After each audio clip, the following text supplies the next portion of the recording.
Right then, Ronnie, I'd like to thank you for doing this interview.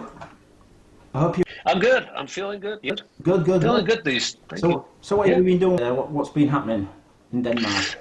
Today, well, I had to fix a few practical things with my wife, and I've been doing a couple of phoners as I'm doing right now, and still got a few to go, but in this, yeah, that's pretty much what I've been doing today. Right How then, about you? okay. So I'm going to ask you some warm-up questions first. First of all, I'm going to ask Sure. you a little bit about what would you think is your favourite Pretty Maids past album that you've done with the band? It's difficult. It's really difficult because um, I would say that Red Hot and Heavy is probably the most important album we ever did because it's that's the album where we sort of defined our own style and stuff like that back in '84. The interaction between guitar riff, good hook lines, the vocals, the keyboards, that whole thing. So that album I see as very essential. Well, they all are, but I mean that one in particular. And then I would say Future World is definitely the most commercial, biggest selling album we ever had. And those were the days in the '80s where it was like mainstream and on the radio and everything. But I would say actually that an album like Pandemonium that we did like in 2010 was our second arising. That's when we found ourselves again. That's when we had the fire back and the spirit, and started writing good songs again after a long time in kind of a limbo. So it's difficult for me to pick one album actually. And I also think an album like Spooked was great. From '97. But that came out in a period of time where people were listening to all these subgenres like nu metal and all that kind of stuff. So it was hard time for traditional hard rock, heavy metal. You say Red Hot and Heavy is like the cult classic, obviously. I think it is. I mean, and also think for fans. I mean, for our fans, I think there is like Red Hot and Heavy, Future World, and Jump the Gun are like the milestones because they came at the time when they came back in the '80s and early '90s. So, but as I said, Red Hot and Heavy, I still think today. I mean, I haven't heard it for years, but I just thought it sounded great when it came out, and it sounded a little different from a lot of the other stuff that came out back then. And I said that's when we, yeah, kind of defined our musical path, Yeah, so to speak. I was actually listening to Red Hot and Heavy yesterday, and it sounds like a great album. But I'd love to hear it with today's technology. Yeah, I think it was a little ahead, because we used to. I remember we spent a lot of time because I mean keyboards were always essential for the band as well, and we spent quite a lot of time working with the Fairlight computer and the synclavier, but that was pretty new back then. And I like the big kind of choir sounds and stuff like that we had on that album. That makes some of the songs sound pretty epic, I would say. But there were some good songs on it, and there's some songs on that album that we still, up to this day, or since we played last time, we've been playing those songs for almost 38 years, actually, 37 years or something like that. Yeah.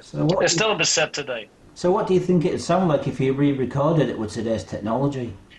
I would never do that. We'd never do that. You should never do that. I mean, why fix it if it ain't broken?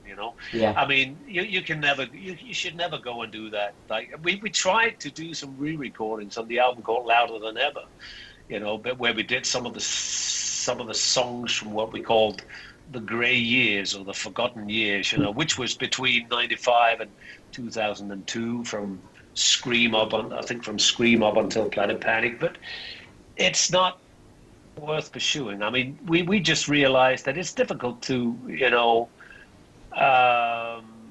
get the right feeling back into it somehow. I mean, even though you may be a better musician today and stuff like that, But I just remember like a song like, if you take a song like With These Eyes, which is actually from the album called Anything Worth Doing Is Worth Overdoing from 1990. 99, yeah. 1999, yeah.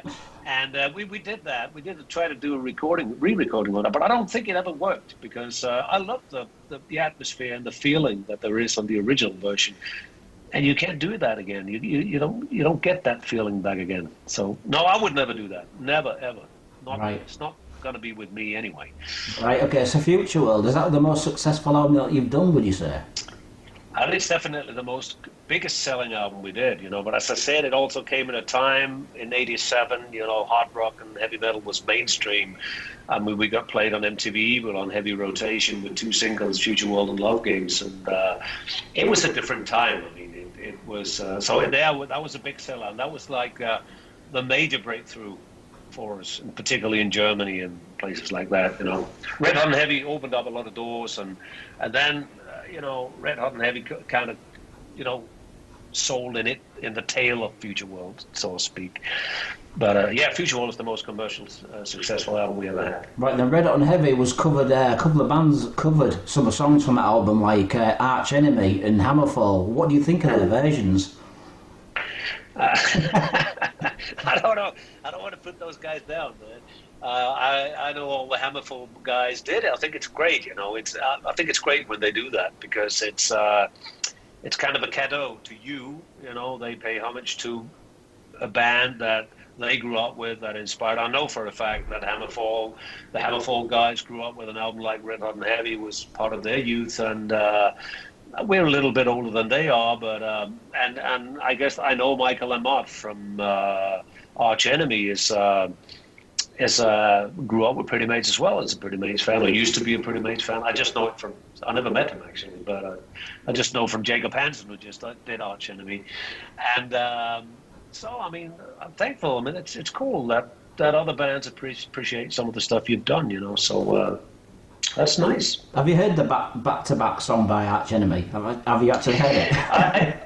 I did, actually. Somebody played it to me. I think it was Ken who played it to me. That was the first time I heard it. I thought it was a man singing. I mean, and then I saw this beautiful woman, with blue hair. I was fucking shocked, man. I said, how can she get that sounds out of that beautiful body? I mean, it's not she looked like an angel, but sounded like a beast. Yeah, demon with wings, basically. But, the growling is not really my thing, to be honest. For all respect to those who does it, but it's got to be fucking tough to sing that way. I mean, I was with Avantasia on the last tour. We had a young singer called Adrienne Cowan with us, who did that growling thing too. I mean, it's pretty amazing when you see a good-looking young female sounding like a lion. Just about to kill something, So the next album is like Lethal Heroes or Jump the Guns, two album covers. You said that wasn't a very successful album for you. I think it's a fantastic album. Yeah, but there was so much stuff going on with that album at the time. I mean, I just had bad memories about doing the album. Actually, I like the demos a lot more, because I think we killed that album in producing it. We wanted to sound like... tried to make some kind of a hysteria album, because Def Leppard was really pretty hip at the time being, and Roger Glover, who produced the album, actually wanted to do it more live, and we probably should have done that, But we all got kind of carried away. It took a hell of a long time, and the album was so costly, so expensive to do. Went to America, scrapped everything, stayed in America, in New York, and hit factories for 3 weeks, went back to Denmark, scrapped the whole thing, started remixing the whole stuff again. It was and our drummer had a car crash and nearly killed him, and the album was delayed like 6 months. And when the album finally came in, I think May '90, it was suddenly people listened to Guns N' Roses and the whole LA sleaze scene kind of thing. I just have bad memories. I'm not saying it's a bad album, not at all. It's just it was never really my album, even though we sang and played to perfection on that album. But maybe it was all, in reality, too perfect. Well, why was it scrapped and redone again? What was the reason? Because it sounded like shite. Really? Too commercial? Was it just too commercial or something? No, but it just didn't sound... I can't remember the name of the guy who mixed it, Mike something. It was a guy Roger knew, but it was so boring. It just took out all the energy of the songs, So we didn't like the mixes, so Roger Glover flew back with us to Denmark, and we remixed the whole thing. Right. And then it got a lot better. Right, so why did you have two titles for that album, Jump the Gun, Lethal Hero? Was it something to do with American gun laws, Jump the Gun? Is that why they decided to call it Lethal Heroes? I don't know why they decided that, but the Americans wanted to call it Lethal Heroes. The title was Jump the Gun. That's the title we went for. I don't know why they went for Lethal Heroes. I can't remember, but they did. So people in America refer to the album as Lethal Heroes. Yeah, I've got the American copy myself. Okay. Yeah, yeah. So the Americans and one Englishman was. Yeah, something like that. Autographed by you, of course, when we met. Okay. So, have you ever actually thought of doing an album back to back, two albums like Red Hot and Heavy and Jump the Gun live together? Have you ever thought of doing two albums back to back? No, no, we didn't. No, we didn't. We never thought about that. We just played like Future World a couple of times, a couple of years ago in its entirety, to celebrate the 25th anniversary. No, the 30th anniversary. Sorry, but that was about it. And once we played Red Hot and Heavy in its entirety in Copenhagen back in 2009 or 10 or something like a 25th anniversary. But no, we never thought about that.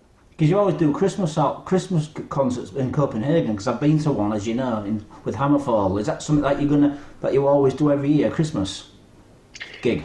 We've been doing that for now we haven't done it for the last 2 years for obvious reasons, but partly because of Corona, because of my health situation.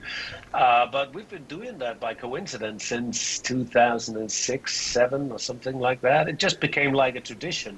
And a lot of people turned up, and last time we played 2 sold-out shows in Copenhagen, and then we added some gig in our hometown in Horsens, where we come from, and actually some Swedish gigs as well. We played Stockholm and Gothenburg for a couple of years as well, so it just became, it's kind of cozy around Christmas, people are in a good spirit, and we're having a good time, and those were good times. Plus, there's nothing on TV to watch anyway, so you might as well go enjoy yourself watching a good show.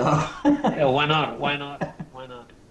So would you ever consider doing a concert with an orchestra? Because I think Pretty Maids would sound fantastic with an orchestra. Would that something you've ever? Yeah, we just talked about it in the past, but it never turned out to happen, So I don't know. Now I don't know. But I mean, we talked about it in the past, but we never materialized to do it. It never materialized. Yeah, you mentioned Pandemic. But there would be a couple of songs that we could do in an orchestra version, absolutely. Something like Wacken with a full orchestra, Yeah, I've seen that. Yeah, with that military orchestra, right? Yeah, whatever you decide to have at the end of the day. Yeah. So you mentioned Pandemonium album being because that was a really heavy album. It was a great album. What made you want to do such a heavy album at that time? Was there a lot? What was happening for you to make heavy music back then? I don't know. I think we just wanted to do a good album with good songs. I don't know if we particularly wanted to do it more heavy, but what happened was that it was the first time we worked with the producer Jacob Hansen, and we just and he suggested we detune the guitars, so it gave it.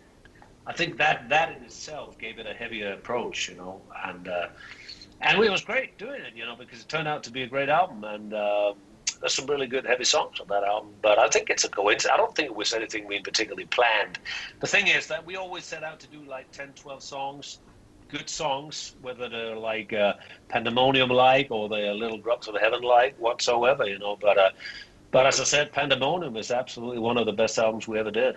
Yeah, it's a great album. Have you actually heard any Jacob's previous bands like Twilight or Invocator, his first band? Have you actually heard any of this? Yeah, just vaguely. It was really heavy shit, It was so fun because I listened to it after we worked with Jacob. I saw him with long hair and everything. This nice-looking gentleman, he is today, It was quite a laugh to see him like that, screaming and yelling, So, but I'm not too familiar with it. I've got to be honest. Yeah, I have the original demo tapes because I used to know Jacob when Invocator were before they were signed up, so I used to have the original demos. So me and Jacob go back quite a long time. But he did some progressive bands as well, like Beyond Twilight, as you may know, and that. Yeah, Beyond Twilight, that was with Jon Lande, right? Yeah, Jon Lande did one album. They had about 3 singers.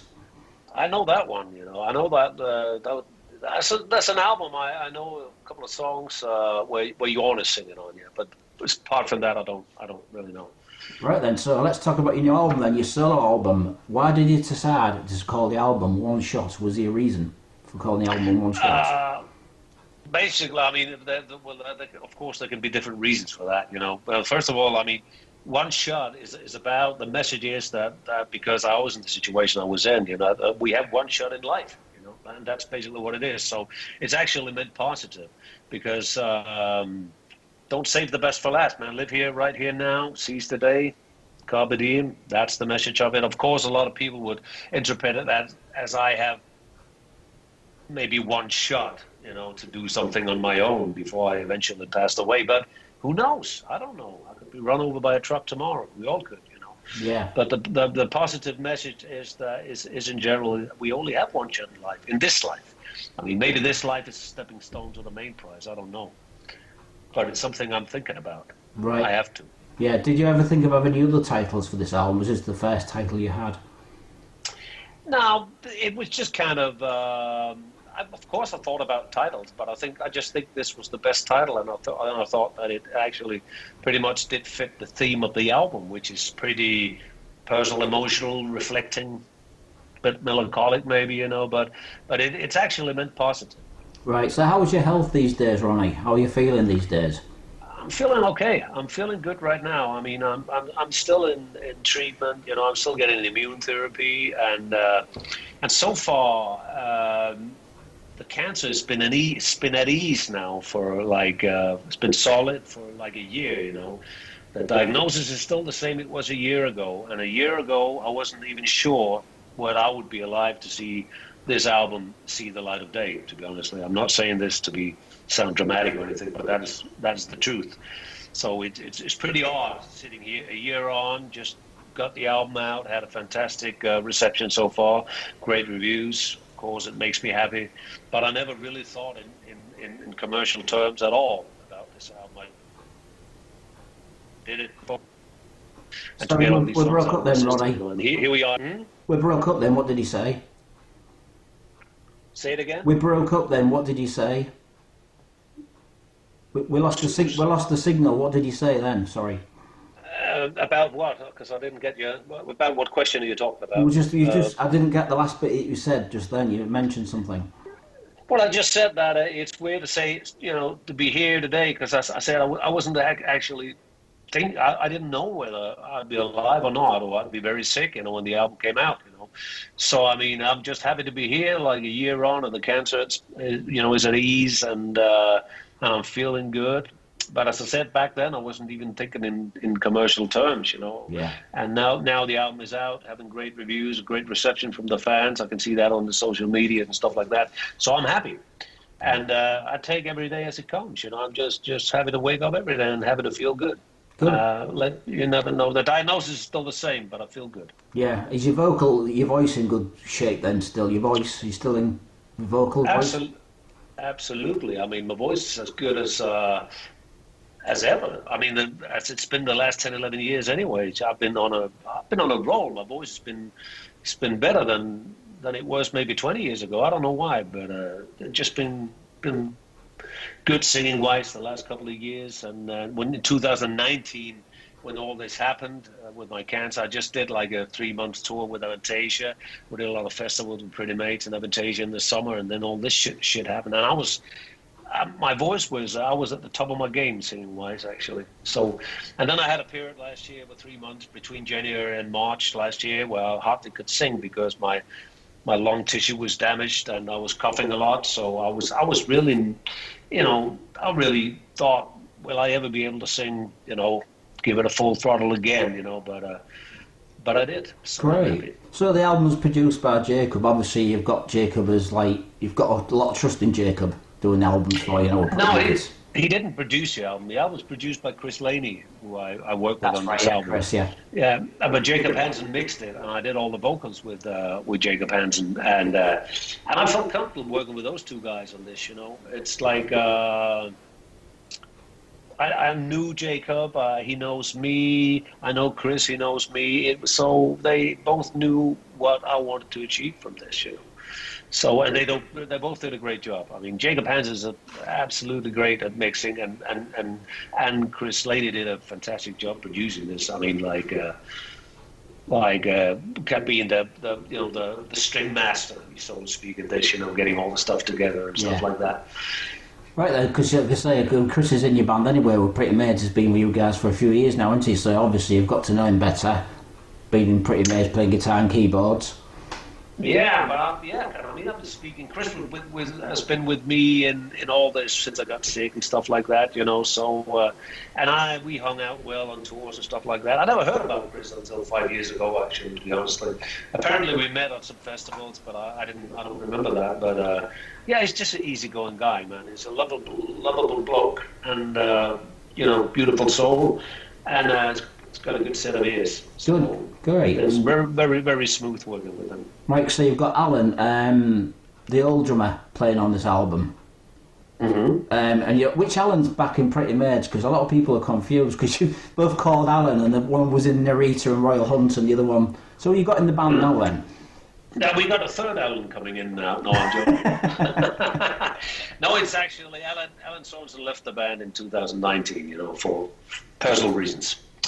And then we got Alan Chukaya back in the band. So he was in the band the last time we played together, which is like a year and a half ago now. Right. So Alan Sorensen played on this album. Yeah. Yeah. Because Alan Sorensen plays with Chris in a different thing called At the Movies. They got this thing together, you know, where they do renditions of old 80s classic, and so does Morten Sandager, and so does Pontus Edberg, who plays on the bass on the album, and Pontus Norgren from Hammerfall is in that project too, and etc. And Björn Street from Soilwork is the vocalist in the band as well, and Linnea Wikström, and all those guys are on my album. And that's because Chris used to work with them, and I did an appearance on this At the Movies project as well. I was singing "We Don't Need Another Hero," you know, from Mad Max. Yeah, Tina Turner. Yeah. Yeah, so that's how that came together. You know, it was just easy. We couldn't meet up. We couldn't meet because we live in different countries. So Chris suggested we use those musicians, and I just said, yeah, fucking hell, yeah, let's go, man. They're all brilliant musicians. And then we got some guest guitar players and stuff like that on the project too. Yeah, have you ever thought of calling another project Pretty Fall instead of Pretty Hammerfall and Pretty Maids? No, I didn't. You never know. So you've got like Pontus on bass, and was it easy to work with these guys? Because Morten, what's he doing now? Is he still with Mercenary, or is he doing something different? I don't know what he's doing actually. He's having a 9-to-5 job, you know. And I think on this album is the first time he's been playing keyboards for years. That's what he told me. But he's a great keyboard player and a great piano player. So it was always wanted to work with him again. I also wanted to get him back in the band somehow. And he's familiar. When Chris joined the band, Morten helped out with sounds and samples and stuff like that from the album and stuff like that he was on. So it was. That's just a good chemistry, you know. I think he's playing in some kind of an Iron Maiden jam band where he's a drummer. He's actually a drummer. Right. Okay. So then he decided to be a musician and switched to keyboard, you know. Right. Then, so you've got several guitar players on this, like doing guitar solos. You've got like Oliver Hartman on guitar, and you've got like Pontus. And how is it because you worked with him on the Avantasia tour? Is that why you decided to? Well, Oliver Hartman came to visit me last August with his wife and stayed at my house for a weekend, and I just played him some of the new stuff, and he said, "Hey, that's fucking cool, man. I'd love to play on it. Just tell me if you want me to contribute something." And so that was pretty awesome. So he ended up playing on 3 tracks actually. And Pontus Norgren I know from Hammerfall, but I didn't meet anybody during the whole recording. The first time I met anybody was the beginning of September when we did the drums, where me, Chris, Alan Sorensen, and Morten Sandager gathered and to record the drums in Jacob's studio. That's the only time I met anybody doing this. So right then, so how long did it take to record this album? Obviously, it's been done in different studios because of lockdown. Yeah, well, it's recorded between I would say between May and September on off, you know. Right, and so it's song by song, you know. It's not like we didn't gather at some point. When I had a song, I sent it to Chris, and he did the instrumentation of it. I did like kind of a demo. I went to Jacob Hansen's, sent it up to Chris, and we worked on it. And he started doing the solos and guitars and keyboards and stuff like that. And then I did another song, sent it up to Chris, and I got it back, did the vocals, and then so on. So what songs would you say on the album are your favourites, and why do you have any favourites? 11 of them. 11. Oh, it's all little babies, you know. Actually, we had a hard time picking singles this time because there's so many I would say, obvious choices. I mean, so much melodic stuff on the album, that could go on the radio.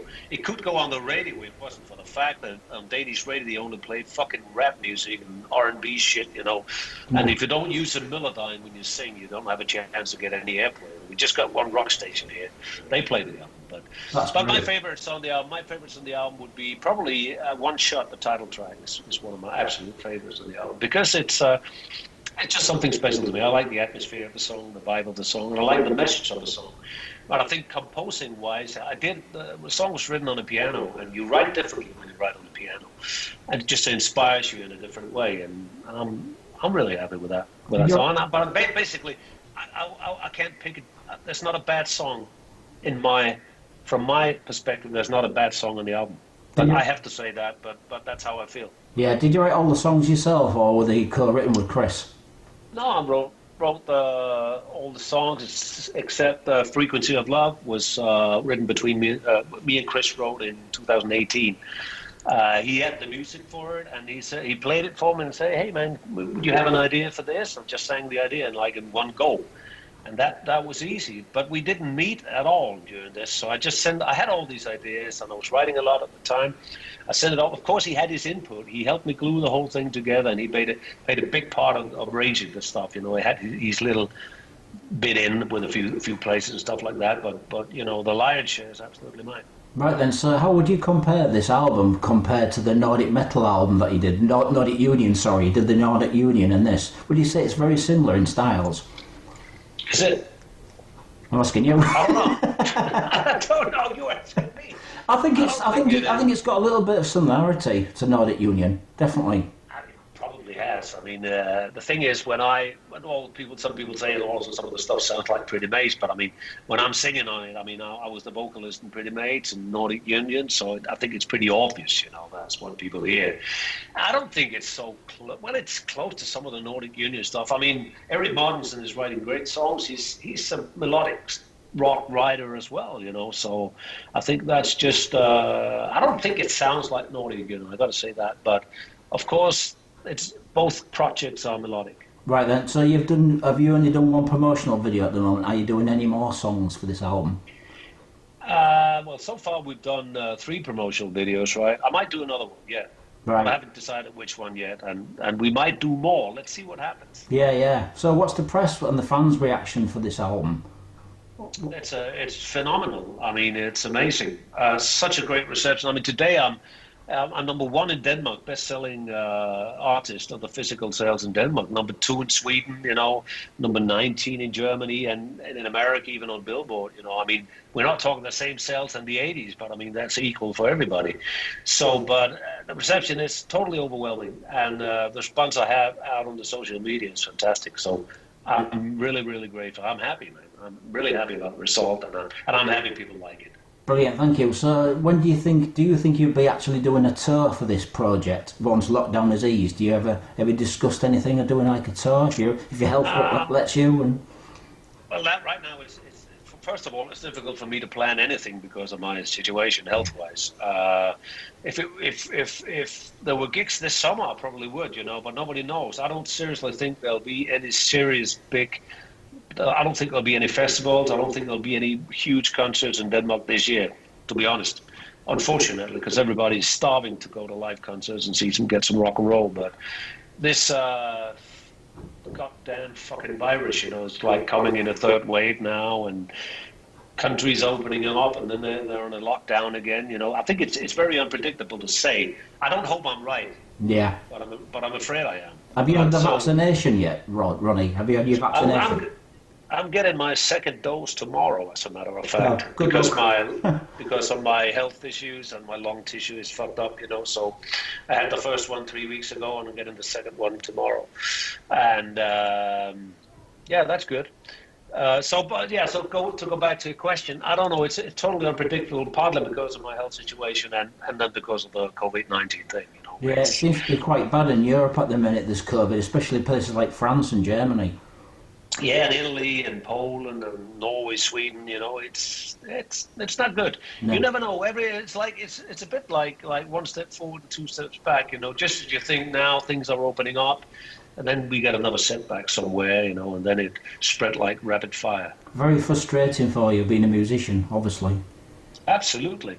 I mean, also financially, not just for me, but for, you know, for everybody in the rock and roll community, and that not just the artists, but I mean the crew people, and people, the catering companies, you know, the light and sound companies. It's fucking horrible. Yeah. It's a disaster. It's a disaster. Right. And so, do you think you'll be doing another solo album after this one? Is it something you're talking about?